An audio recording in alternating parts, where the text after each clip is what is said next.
အားလုံးပဲမင်္ဂလာပါအခုလိုမျိုး AI ပုံတွေထုတ်လို့ရတဲ့နေရာပုံကနေအခုလိုဗီဒီယိုအဖြစ်ပြောင်းလိုက်လို့ရတဲ့နေရာပုံကနေဗီဒီယိုပြောင်းလာမှလည်းကိုယ့်ပုံပကတိအရှိအတိုင်းမပြောင်းမလဲဗီဒီယိုဖြစ်စေတဲ့နေရာစာသားကနေဗီဒီယိုအဖြစ်ပြောင်းလိုက်လို့ရတဲ့နေရာအကြောင်းပြောသွားမှာဖြစ်ပါတယ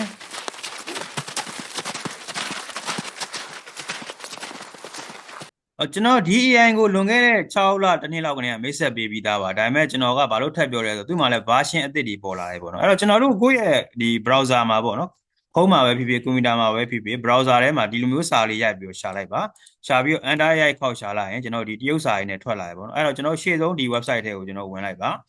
ဝင်လိုက်လို့ကျွန်တော်တို့ကဒီမှာများသောအားဖြင့်ကတော့သူကဒီအင်္ဂလိပ်လိုတန်းပေါ်မှာမဟုတ်ဘူးတရုတ်လိုပေါ်နေလိမ့်မယ်နော်ပေါ်နေလို့ရှိရင်ကျွန်တော်တို့ English ကိုပြောင်းလိုက်လို့ရတယ်အဲ့လိုမျိုးအင်္ဂလိပ်ပြောင်းဖို့ပေါ်မလာရင်လည်း right click ထောက်လိုက်လို့ရှိရင် translate to English ဆိုတာရှိပါတယ်အဲ့ဒါမှကျွန်တော်တို့အင်္ဂလိပ်လိုဖြစ်သွားမယ်နော်အဲ့တော့ကျွန်တော်တို့ကဒီမှာဗီဒီယိုထုတ်တဲ့နေရာတွေပေါ်လာပြီဒါပေမဲ့တန်းပြီးတော့ထုတ်လို့မရသေးဘူးပေါ့နော်ဘယ်လိုမှထုတ်လို့ရလဲဆိုကျွန်တော် log in ဝင်ရမယ် log in မှာလည်းသူကကျွန်တော်တို့၃မျိုးပေးထားတယ်ပေါ့နော်ဒီမှာ log in ဒီလိုမျိုးတွေဝင်လို့ရမယ်နောက်ဆုံး mail နဲ့ဝင်တာကတော့ကျွန်တော်တို့အတွက်တော့အဆင်အပြေဆုံးဖြစ်မယ်ပေါ့နော် mail နဲ့ဝင်လိုက်မယ်အဲ့တော့ကျွန်တော်ကကိုယ့်ရဲ့ email အဆင့်နဲ့မဝင်ရင်တော့ဘာလုပ်မလဲဆိုတော့ဒီ Google မှာ temp mail လို့ရိုက်ပြီးတော့ကျွန်တော်တို့ enter ခောက်ရှာလိုက်မယ်ပေါ့ရှာလိုက်ပြီးတော့ကျွန်တော်ဒီ website တွေတဲကဘာကိုသုံးသွားမလဲဆိုတော့တဲ့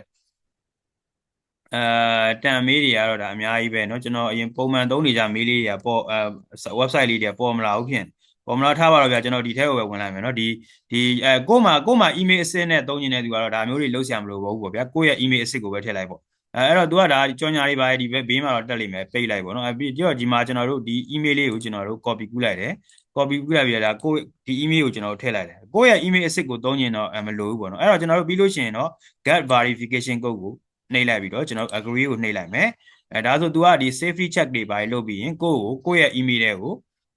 ဒီကုတ်ကလေးပို့ပေးမယ်ပေါ့နော်အဲ့ဒီကုတ်ကကျွန်တော်တို့ကတော့ဒီຢာကိုသုံးထားတာဖြစ်တဲ့အတွက်ဒီမှာကျွန်တော်တို့ refresh ကလေးတစ်ချက်ပေးလိုက်လို့ရှိရင်အဲ့ဒီ AI ကနေပို့တဲ့ကုတ်ကလေးကကျွန်တော်တို့ရဲ့ဒီ inbox ထဲကိုရောက်လာမှာပဲဖြစ်ပါတယ်အဲ့တော့ तू ရောက်လာပြီပေါ့နော်ရောက်လာရင်ကျွန်တော်တို့ဒါသူ့ကိုနှိပ်ပြီးဝင်လိုက်မယ်ဝင်လိုက်ပြီးတော့ကျွန်တော်တို့အဲ့ဒီကုတ်ကလေးကိုနော်806ပါလဲနော်အဲ့ဒါလေးကိုကျွန်တော်တို့ကူးလိုက်မယ်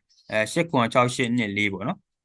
အဲ့ဒါလေးကိုကူးပြီးတော့ကျွန်တော်တို့ဒီထဲကိုထည့်လိုက်မယ်ထည့်လိုက်ပြီးတော့ကျွန်တော်တို့ log in နှိပ်လိုက်ပါမယ်ဒါဆိုရင်တော့ဒါအောင်မြင်တယ်ဆိုရင်တော့ဒီမှာ this email address is not supported ဆိုရင်တော့ဒါပြောရမယ်ဆိုရင်ဗျာဒါအခု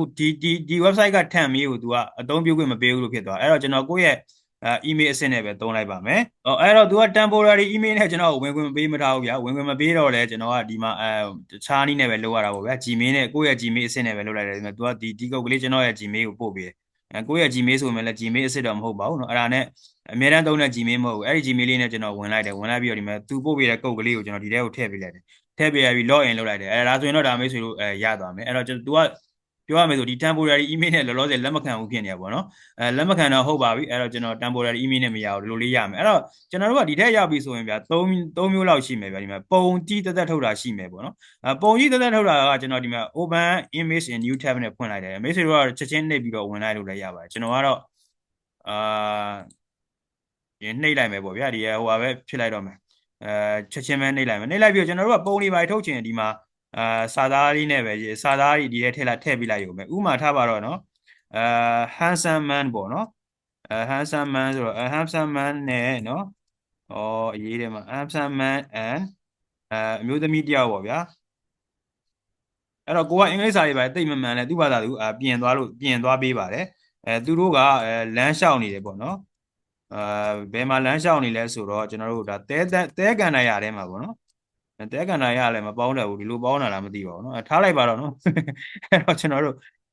ကဒီမှာ site ကိုကျွန်တော်ကဒီမှာ16ကိုရွေးပေးလိုက်တယ်နော်16ကိုရွေးပေးလိုက်ပြီးတော့ပုံကိုလည်း2ပုံထုတ်ချင်လား4ပုံထုတ်ချင်လားရွေးလို့ရတယ်2ပုံပဲရွေးပေးလိုက်ပြီးတော့ generate နေပေးလိုက်တယ်နော်အဲ့ဒါဆိုရင်ဒါကျွန်တော်တို့ဒီမှာ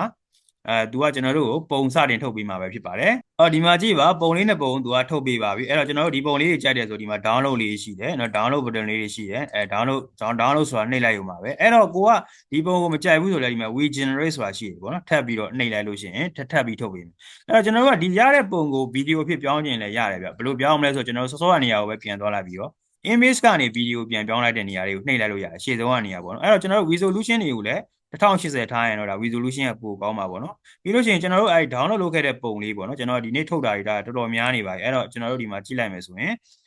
ဒီမှာ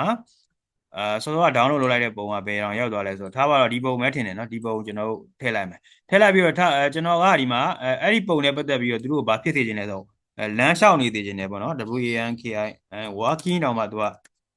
gracefully လေးထည့်ပေးလိုက်မယ်နော်အဲ့လိုမျိုးသူတို့နှစ်ယောက်ဒီသဲကန်တဲ့ຢာထဲမှာလမ်းလျှောက်နေတဲ့ပုံလုပ်ပေးပါလို့ဆိုပြီးတော့ကျွန်တော် generate နေလိုက်လို့ရှိရင်ပြီးလို့ရှိရင်ဒါသူကဒီမှာဒီဘက်မှာလမ်းလျှောက်နေတဲ့ဒီဗီဒီယိုထုတ်ပေးမှာဖြစ်တယ်အဲ့တော့ဒီ prompt enhancer on ထားလို့ရှိရင်တော့ဒါပိုကောင်းတာပေါ့နော်သူ့ဟာဒါတချို့ဟာတွေထည့်သွားမှာပေါ့ဒါကတော့ပုံကနေဗီဒီယိုဖြစ်ပြောင်းတာအဲ့တော့ကိုယ့်ပုံကိုဗီဒီယိုဖြစ်ပြောင်းရင်လည်းဒါပုံကဒီပြောင်းလဲမသွားဘူးပေါ့နော်ပြောင်းလဲမသွားဘဲနဲ့ဗီဒီယိုဖြစ်တာဆိုတော့ကောင်းပါတယ်ပြီးတော့စာသားကနေဗီဒီယိုဖြစ်ပြောင်းလဲစီရင်နေဆိုရင်တော့ကျွန်တော်တို့ဒီမှာဒီ1.5 T2V ဆိုတာလေးကိုကျွန်တော်နှိပ်လိုက်ပေါ့နော်ပြီးလို့ရှိရင်တော့ကျွန်တော်တို့ဒီထဲမှာကိုဖြစ်စေခြင်းနဲ့စာသားလေးတွေထည့်ပြီးတော့ဗီဒီယိုအဖြစ်ပြောင်းရမှာဖြစ်ပါတယ်ဗီဒီယိုကိုပြောင်းတဲ့အချိန်မှာလည်းကျွန်တော်ဒီမှာ resolution တွေကိုတော့ကျွန်တော်မြင်လိုက်ပေါ့နော်ပြီးလို့ရှိရင်ကိုယ့်ရဲ့စာသားတွေပေါ့နော်ဒါဆိုရင်ကျွန်တော်ကဒါမြို့ပင်လယ်ရေတွေကနေမြို့ကိုဖြတ်စီးတဲ့ဟိုပါပေါ့နော်စာသားတွေပေါ့အဲ့လိုထုတ်ပြီးတော့ကျွန်တော် site ကိုလည်း16ကိုပဲရွေးလိုက်ပြီးတော့ generate နေလိုက်လို့ရှိရင်သူကဒီဘက်မှာကျွန်တော်တို့ကိုဗီဒီယိုစတင်ထုတ်ပြီးမှာပဲဖြစ်ပါတယ်အဲ့တော့ဒီမှာကြည့်လိုက်ပါကျွန်တော်တို့ဒီမှာမြို့ကိုဆူနာမီရေလိုင်းတွေပါတယ်ပေါ့ဗျာဒါဝင်လာတယ်ဒါမျိုးဗီဒီယိုလေးကျွန်တော် download လုပ်လိုက်ရင်လည်းဒီနေရာမှာ download လုပ်လို့ရပါတယ်စောစောကကျွန်တော်တို့ဒီထုတ်ခဲ့တဲ့ပုံကိုဗီဒီယိုဖြစ်ပြောင်းခဲ့တဲ့နေရာပေါ့နော်အဲ့မှာကြည့်လိုက်မယ်ဆိုရင်ကျွန်တော်တို့ဒီမှာပုံနဲ့ဒီဘက်ကဗီဒီယိုနဲ့ကဒါဒီရုပ်ပုံတွေပြောင်းလဲမသွားဘူးတချို့ AI တွေကဒီပုံကနေဗီဒီယိုဖြစ်ပြောင်းလဲတဲ့အချိန်မှာရုပ်ပုံပြောင်းလဲသွားပြီမဲ့ဒီ AI မှာတော့ရုပ်ပုံပြောင်းလဲမသွားဘဲနဲ့ရတာဖြစ်ပါတယ်ဟုတ်ပါပြီဗျာဒီဗီဒီယိုကတော့ဒီလောက်ပါပဲ